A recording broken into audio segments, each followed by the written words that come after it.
Hello,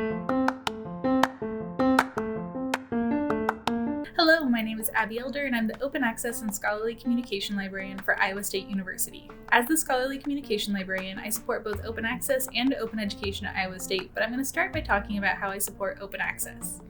Open access refers to the free availability of research outputs to anyone in the world, regardless of institutional affiliation or subscriptions. In other words, anyone in the world can read your research without having to pay. Your research might already be open access if it's available through the Iowa State University Digital Repository, or if you've published through an open access venue, like an open access journal or as an open access monograph. I help support open access at Iowa State by providing workshops for people who want to learn more about different types of openness, meeting with faculty and graduate students who want to go over different venues for making their work open access, and by helping support the open access agreements at Iowa State.